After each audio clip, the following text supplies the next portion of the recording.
2, 3. Estou aqui com a minha irmã, Maia, no podcast. E hoje, na verdade, a gente vai fazer um papo um pouco diferente, porque a gente tem conversado bastante, a gente se ajuda bastante no dia a dia e conversa e compartilha experiências. E aí a gente estava tendo uma conversa esses dias e decidimos, então, oficializar e abrir essa conversa para todo mundo, porque acho que pode ser de interesse. Para quem não sabe, a Maia já tem um episódio aqui no podcast, se você quer saber um pouco mais da trajetória dela, ela é fotógrafa, mora na Europa, mora na Suíça especificamente, e a gente estava justamente discutindo as diferenças do mercado e culturais e o quanto isso impacta no mercado da arte também, e na nossa percepção, na nossa inserção como artista, né? A gente tem essa visão aqui no Brasil sempre que na Europa a arte é muito mais valorizada ou que é muito mais fácil do que no Brasil, e a Maia, estando lá, a gente iniciou essa conversa. Então, bem-vinda, Maia, mais uma vez no podcast. Obrigada. Oi. Eu acho que a gente podia puxar aquele gancho, né, que a gente estava falando, Maia, até talvez dessa sua experiência que a Maia recentemente você aplicou para uma exposição de fotografia, né? Conta um pouquinho como que foi esse processo, o que é essa exposição, porque a gente pode começar puxando um pouco daí também. Então, essa exposição se chama Fotoschweiz, que é tipo uma das maiores exposições de fotografia na Suíça. Existe um processo de aplicação que você precisa. Você fala aplicação mesmo? Desculpa, gente, meu português não é os melhores. Inscrição, sei lá. Como é que fala? Inscrição. Inscrição. Né? Pode ser aplicar para uma, sei lá, a gente entendeu. Porque em inglês é application, né? Então, enfim, inscrição, você se bewerben em alemão. Bom, você tem que se inscrever para participar dessa exposição. Eles te mandam, você tem que mandar acho que até 10 fotos você pode mandar. E eles te mandam já o espaço, como seria, então você já tem que mandar também como que você pretende expor o trabalho dentro dessa exposição. É tipo um fotógrafo do lado do outro, e são tipo mesas assim, você tem um espaço, todos os fotógrafos recebem o mesmo espaço, e você daí tem que, nessa inscrição, você manda uma descrição sobre você, uma descrição do trabalho, as fotos e como que as fotos vão ser apresentadas dentro da exibição. Aí você paga um fee, uma taxa. Você paga uma taxa para se inscrever? 60 francos, acho que não, foi 60 francos, eu acho. E aí eles fazem o processo de curadoria, escolhem quem que vai participar e aí expõem, a exposição foi de quinta até hoje, então de quinta a terça-feira, e aí é tipo um fotógrafo do lado do outro e tal, e enfim, quem se inscreveu, não aplicou, quem se inscreveu, mas não conseguiu participar, recebe o ticket para vernissage, para o dia de abertura, né, antes de ser aberto para o público. E então, aí eu recebi os tickets e fui na vernissage para ver, e foi super interessante, assim, para ver como que os fotógrafos expõem o trabalho deles, tinha todos os tipos de fotografia, e também, enfim, eu fui olhando, né, e fui prestando atenção como que os fotógrafos estavam se apresentando, se expondo, também comecei a tentar ver se tinha como é que fala, uma linha... Uma lógica por trás da seleção. Exatamente, eu comecei a ler algumas descrições, no começo eu comecei a ver, eu falei, bom, todos os fotógrafos mencionam que fizeram um curso de fotografia, ou que estudaram fotografia de algum jeito, não sei o quê. Aí eu comecei a falar, bom, será que tem alguma coisa a ver, né? Mas aí depois, continuando vendo todos os outros, teve alguns também que eram só fotógrafos para o hobby, então a minha teoria não aplicou, digamos assim. E aí teve também, lendo as descrições dos trabalhos, tinha inscrições mais extensas, e tinha descrições que só tinha, tipo, 3 palavras, e pronto. O que eu achei bem interessante, então, assim, a base com que eles decidem, eu não sei exatamente, mas aí, enfim, eu fui olhando e postei no Instagram algumas imagens das fotografias que eu mais gostei, para compartilhar com os highlights do meu ponto de vista. e um deles é um fotógrafo suíço, que ele, na verdade, ele trabalha para o governo suíço 100%, mas ele é fotógrafo como hobby. E ele fez street photography, o foco dele é street photography, como é que fala em português? Fotografia... Fotografia de rua. mas acho que é street photography, acho que é Street mundial. photography usa-se muito. E o trabalho dele era fotos do Japão, e ele apresentou de um jeito super bonito, assim, a apresentação toda foi fotos preto e branco, street photography, acho que tinha 4 ou 5 fotos, impressas num papel de algodão com um framing de madeira, ficou super bonito, assim, toda a apresentação. E eu postei, mas, enfim, não dava para taguear ele no Instagram, né, eu mandei uma mensagem para ele, eu falei, acho que seria legal você, tipo, desbloquear esse setting no seu Instagram, porque agora que o show tá começando, você vai querer que as pessoas te tagueiam, né, pro seu trabalho. E aí, enfim, ele agradeceu, perguntou se eu podia postar de novo, e a gente meio que começou uma conversa ali, e eu comecei a perguntar para ele, né, como é que ele vê, se ele vê que teve retorno dessa feira, não sei o que, não sei o que. E aí ele falou assim, tipo, teve algumas pessoas que compraram, mas não é uma coisa para você ficar rico, digamos assim, e que ele via como uma coisa que virou muito para o público. Então, a fotografia, que aí ele falou que ele se foca na fotografia de street photography, porque é uma coisa que é acessível a todo tipo de pessoa. Então, qualquer tipo de pessoa consegue se identificar com aquelas fotos, porque o público, hoje em dia, dessa feira é o público geral, então não necessariamente o público da arte especificamente. Então, trabalhos muito conceituais ou muito, digamos, complexos, seria difícil para o indivíduo comum, digamos assim, entender e se identificar com aquilo. E por isso ele acha que nessa feira o melhor é ir com os tipos de imagens que são mais acessíveis ao público geral.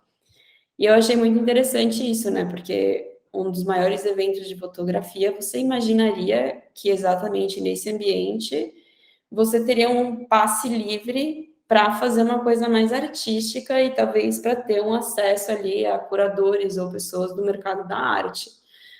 Assim, eu não sei, pode ser que tenha gente também que vá, mas aparentemente a maioria do público acaba sendo um público geral, então você tem que levar isso em consideração.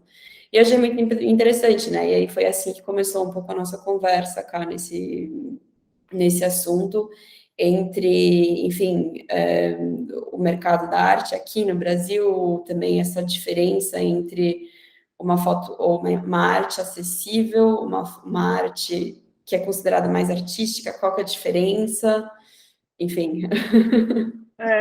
E aí a gente entrou também num tópico, né, que foi, acho que é muito interessante, que é a questão que quando eu fui morar na Suíça, acho que até fiz um post no Instagram, na verdade, né, e falei que eu achei que o mercado da arte em si é uma bolha muito fechada, né, e existe um conservadorismo no mercado. E aí a Maia trouxe também essa experiência que ela conviveu lá e a gente chegou à conclusão que, no fim das contas, assim como no Brasil, né, existe o mercado da arte especificamente e existe o mercado comercial paralelo em geral, e que são dois mercados diferentes que a gente pode entrar com a arte. E só que a gente chegou a uma conclusão que eu acho que é muito interessante, que é uma relação cultural, na verdade. Então, assim, apesar de nos dois países e em outros países a gente ter essa veia que muitos artistas têm que ter uma linha talvez de entrada mais comercial e uma linha mais conceitual que poderia entrar no mercado da arte tradicional, vamos dizer assim, mas que tem bolhas, né, que é fechado. Só que aí existe uma diferença cultural que quando a gente fala, por exemplo, lá fora, né, Caju, provavelmente foi muito mais fácil porque as pessoas valorizam muito mais a arte, eu já escutei muito isso. Eu falo não necessariamente, porque a cultura é muito diferente do consumidor, né? Quando a gente é artista, a gente também precisa olhar para as pessoas, para os colecionadores, sejam aqueles que transitam no mercado da arte ou no mercado mais comercial, são consumidores, são apreciadores de arte, né? Independente se eles entendem ou não. E esses consumidores têm comportamentos totalmente diferentes aqui no Brasil e na Suíça. E eu acho que uma das grandes, assim, discussões que eu acho que é legal a gente falar, né, eu falei para a Maia, eu falei assim, acho que aqui no Brasil para mim, eu acho mais fácil atingir as pessoas com ideias novas, com coisas inovadoras, porque eu acho que o público brasileiro, ele quer estar a par das tendências, ele quer ser o primeiro a descobrir o artista que está criando um negócio super, e ele quer ser o primeiro entre os amigos a ter algo, né? E acho que na Suíça é muito diferente. Tem esse lance um pouco mais forte do status, né? Você mesmo comparou com os Estados Unidos, quando a gente estava conversando sobre isso, aquele negócio do American Dream, de se destacar, de ter aquela coisa diferente. E aqui na Suíça, tem dois pontos, né, que eu conversei com a Kalina também nessa conversa que a gente teve, que um deles foi conversando com uma menina durante o fim de semana, que a gente começou a conversar também de arte, né, e tal, e eu comentei da estadia da Kalina na Suíça e como foi difícil de ela enfim, de se achar ou se posicionar aqui no mercado com a arte dela, e comentando que a Kalina fazia murais, principalmente, né, pinturas na parede, e comentei com essa mulher que uma das coisas que a Karina também percebeu foi que, bom, as paredes são diferentes e isso já começa aí, né, que, enfim, as paredes não são lisas aqui, são todas texturizadas e que foi difícil de conseguir as pessoas estarem abertas a fazer isso dentro da casa delas.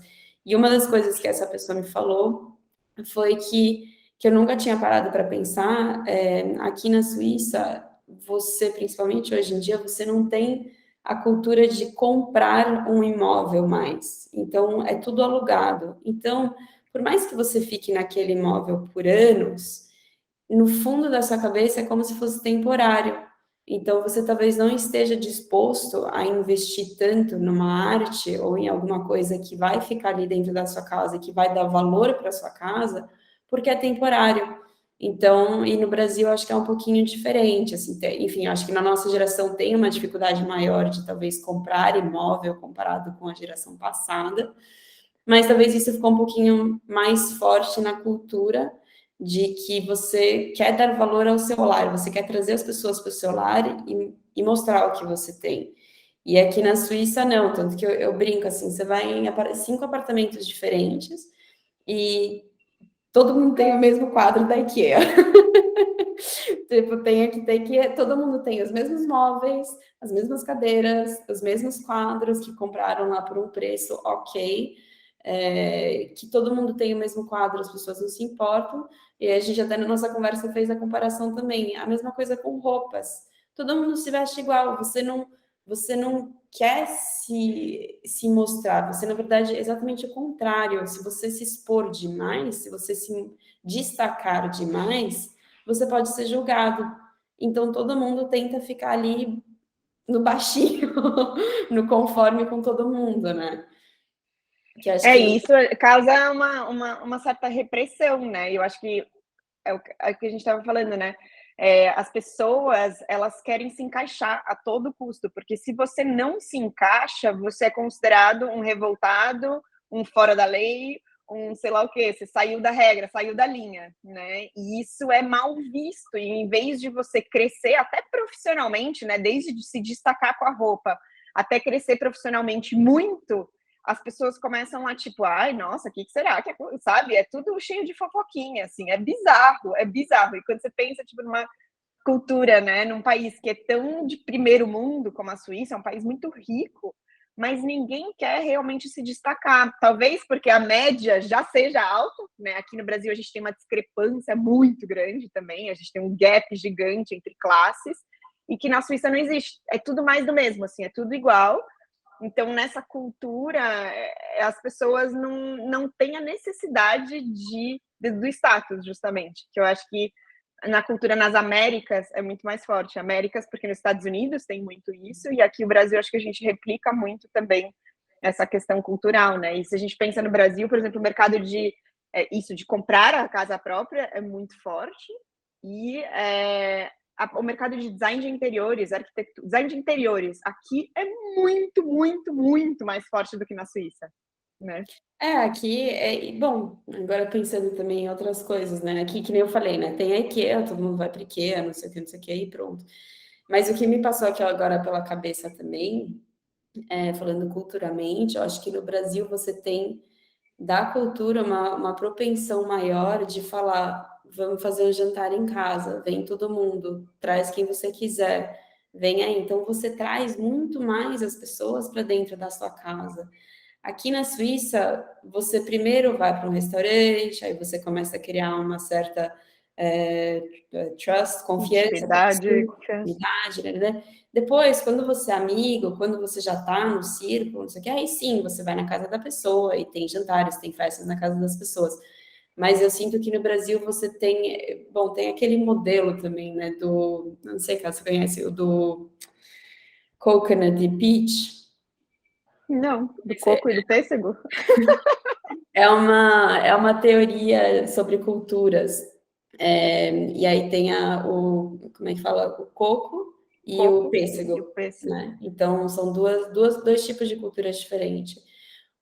A Suíça, vamos começar pelo pêssego, é mais fácil. O Brasil, os Estados Unidos, é mais comparável com o pêssego. O que isso quer dizer?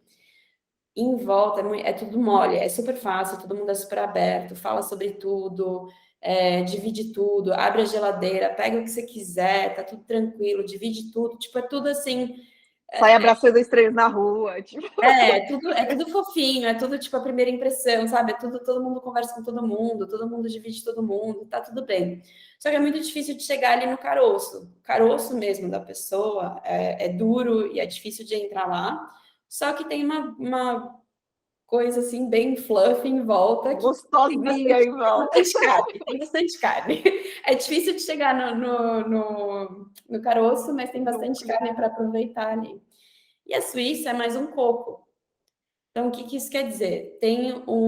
É muito mais difícil de entrar, a casca é muito dura, então você não tem nada da pessoa, tipo, é super difícil de ter acesso à Entendi. pessoa. Mas uma vez que você abre, uma vez que você consegue perfurar essa casca, aí é jogo aberto. Aí você tem acesso a tudo, você tem uma amizade, você tem, tipo, tudo 100% para a vida. E você pode confiar 100% na pessoa e vai ser tudo dividido. Mas até você quebrar aquela casca é muito difícil. Então, isso pode ser um pouco um comparativo também com esse negócio da casa, né? Tipo, o pêssego, bom, você quer mostrar porque você traz mais gente, porque você quer, né? E o coco, não. O coco, tipo, não preciso mexer muito na minha casa, porque você não vai, até você ir para minha casa, você já me conhece bem o suficiente, eu não preciso te mostrar nada, você sabe quem eu sou. Sim. Não, e é total, acho que o pêssego e o coco a gente pode comparar às pessoas, né, ao comportamento das pessoas, a essa relação com a casa, a relação de status, a necessidade de mostrar, né, talvez um status de muita gente, mas eu acho que o próprio mercado da arte também, quer dizer, não, aqui também é difícil entrar no mercado tradicional, né, mas talvez nesse cunho mais comercial, não sei, eu vejo, se a gente comparar todos esses elementos, assim, claro, a gente está falando aqui de um país específico, que é o que a gente conhece melhor também, né? Dois países, Brasil e Suíça. A Europa, o exterior é grande, né? Mas eu acho que existe sim essa diferença no sentido de aproveitar aqui no Brasil essas coisas, oportunidades comerciais mesmo. Você consegue achar oportunidades como artista que não te desvalorizam, não te desmerecem como artista para começar a construir um nome, para conseguir entrar no mercado da arte. Porque se você não nasceu, tanto aqui no Brasil, acho que na Suíça é muito forte isso, se você não nasceu numa família de artistas, se você não é high society, socialite, que tem um nome que não sei o que lá, é super difícil atravessar essa casca, assim, do mercado tradicional da arte, né?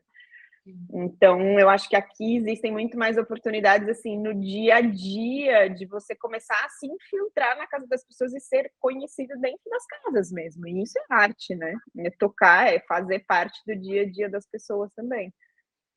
Acho que aqui vai mais quase por relações, né? Você vende a sua arte no mundo, digamos, comercial, assim, não no mercado da arte, por você conhecer as pessoas. Então, lógico que no Brasil também tem isso, mas isso mesmo no social media, por exemplo, você pode achar que você conhece uma pessoa porque você segue ela no Instagram. Sendo que aqui não necessariamente, isso também é um assunto que a gente já teve algumas vezes também, né? O comportamento dos suíços versus os brasileiros nas mídias sociais mesmo, que é bem diferente, né? Mas acho que Eu perdi o fio da meada.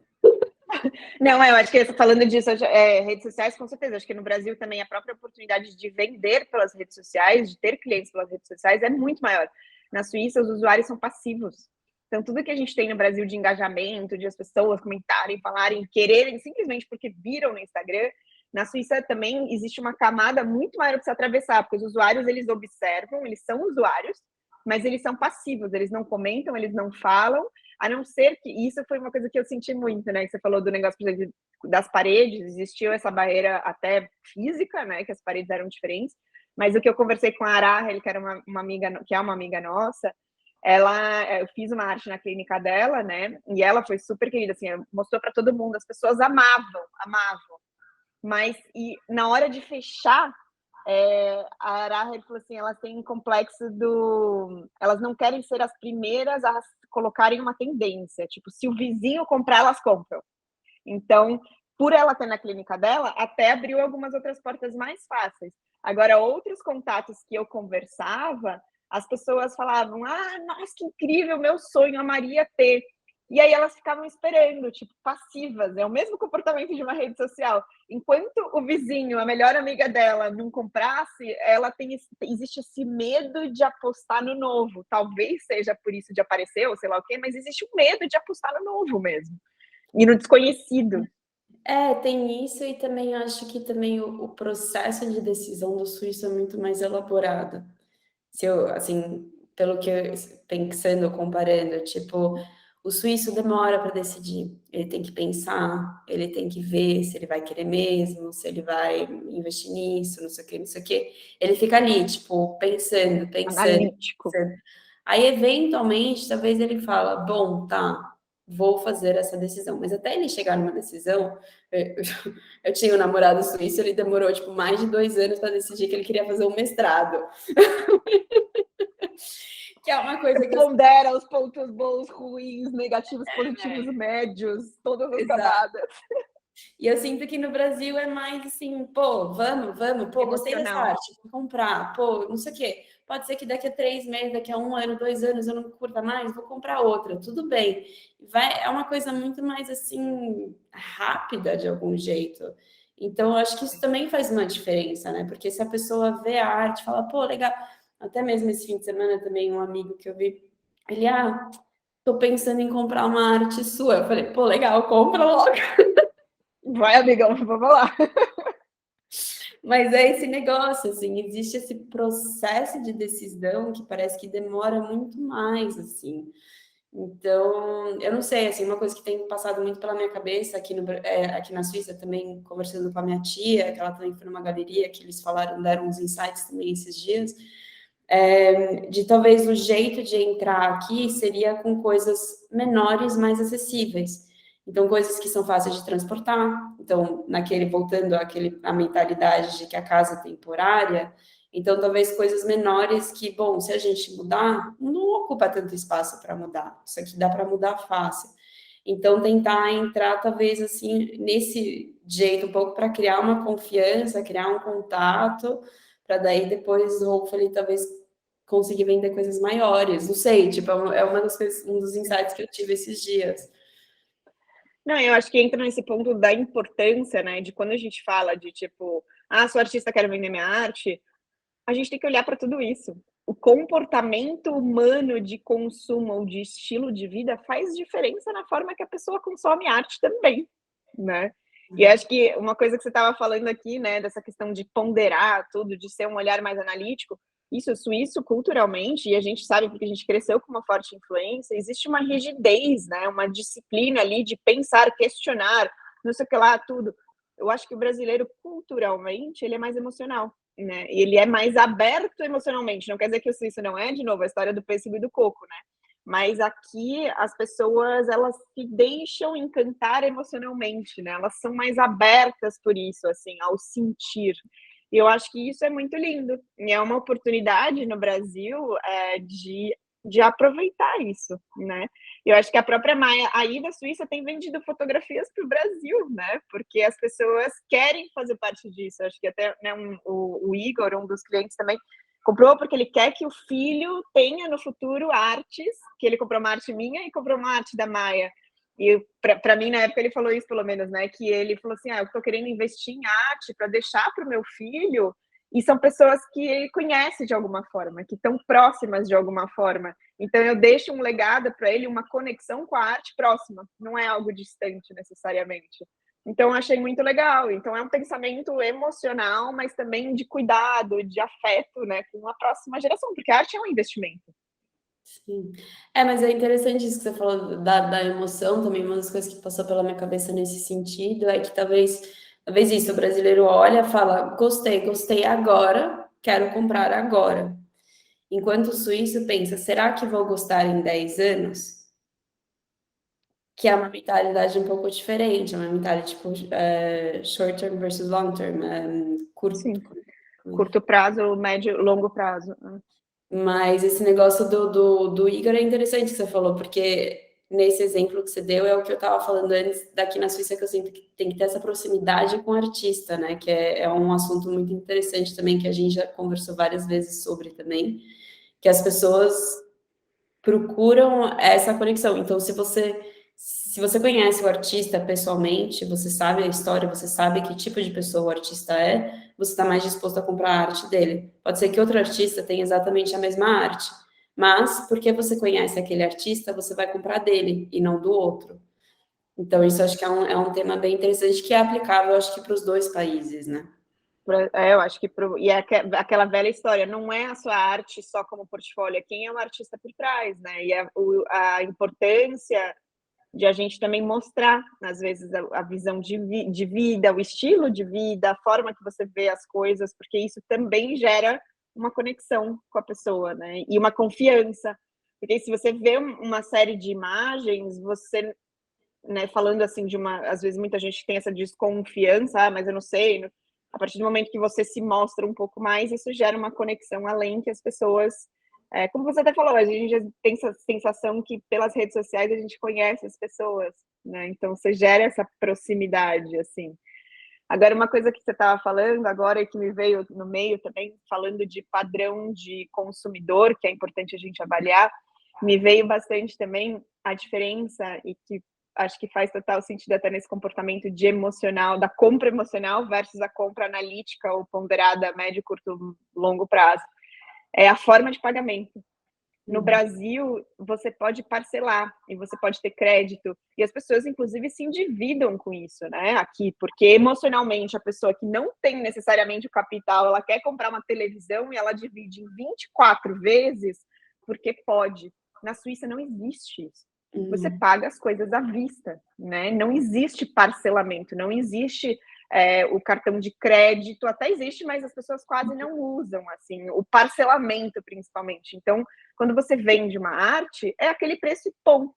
Então, eu acho que é quase óbvio a gente falar, bom, a pessoa vai pensar 10 vezes, se ela vai pagar, né, 5, 10 mil francos, 2 mil francos à vista, é diferente do que um valor de vir 2 mil e ela poder parcelar em 4 vezes.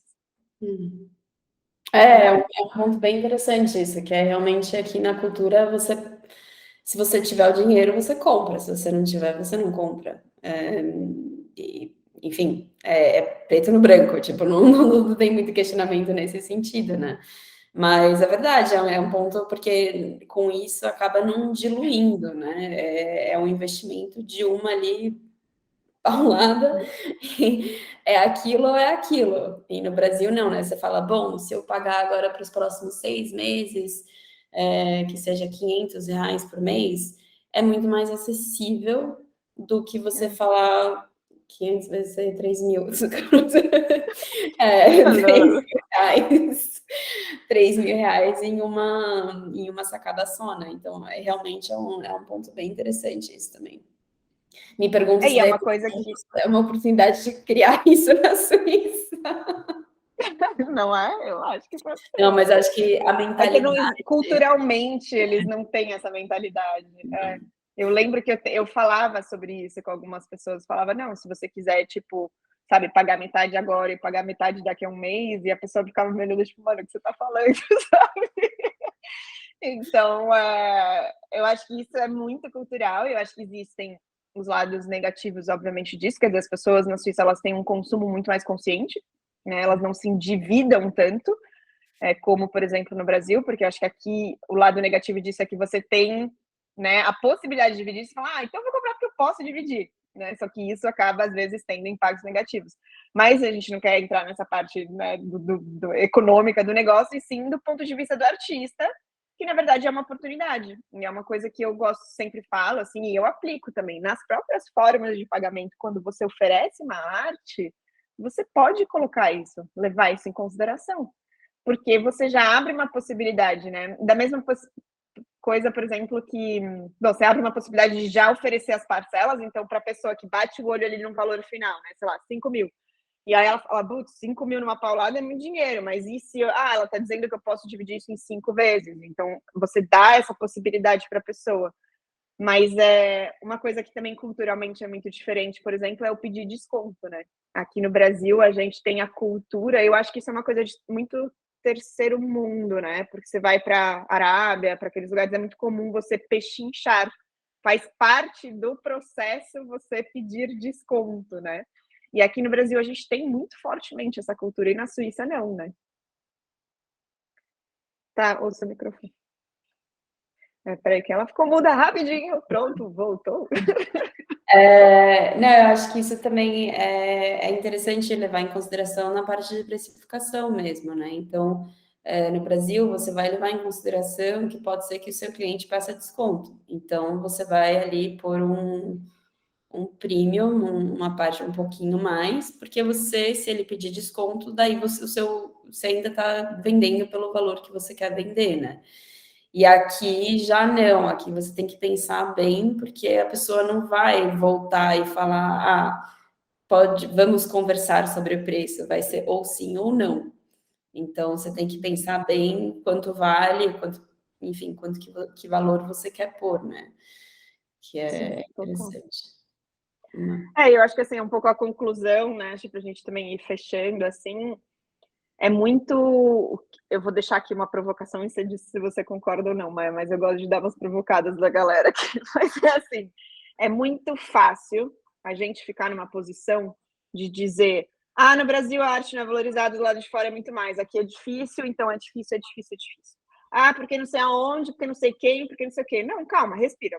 Dá um passo para o lado, estuda o comportamento humano, porque no fim a gente está falando de emoção. A arte, ela toca, ela é uma experiência, né? Então, assim, qual é o comportamento humano e do consumidor, do seu público aqui? Porque não adianta você ficar se vitimizando e ficar olhando para fora e falar que é melhor ou pior, né? Da mesma forma, se você estiver fora e olha para o Brasil e fala, é uma postura que você não está assumindo responsabilidade, né? Você não está fazendo a escolha de falar, bom, eu estou aqui dentro da minha cidade, que pode ter X mil habitantes ou milhões de habitantes, e o que eu posso fazer com que as ferramentas que eu tenho na mão. E aí estudar, porque é isso, se a gente aqui numa conversa entre nós, a gente já identificou vários tipos de comportamento, e se você parar para pensar criticamente, você pode se posicionar e aproveitar disso nos dois cenários, né? E como fazer isso?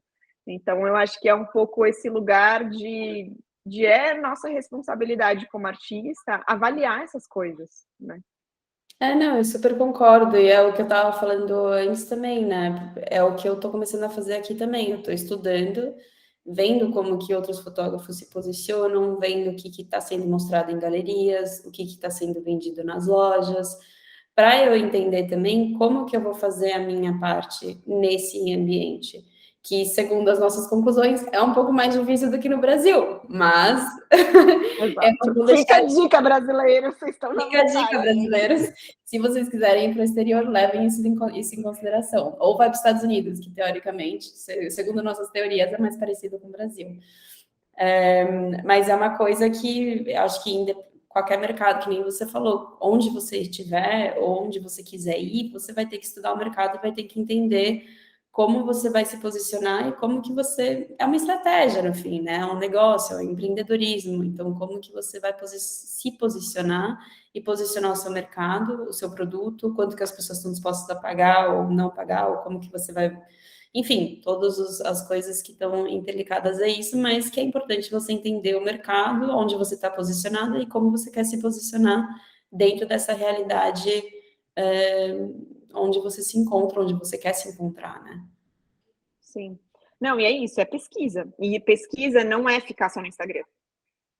Pesquisa é isso, é em exposição, em vernissagem de diferentes tamanhos, seja a maior exposição, né, de fotografia da Suíça, seja uma pequena galeria de esquina ou uma loja que vende prints, né? São cenários diferentes e todos são possíveis. E você transitar e pesquisar entre eles não te faz menos artista. Eu acho que essa também é uma coisa, né?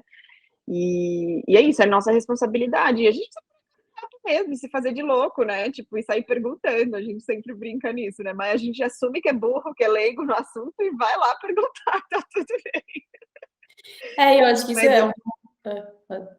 Não, eu acho que, além disso tudo, né, sempre se manter curioso.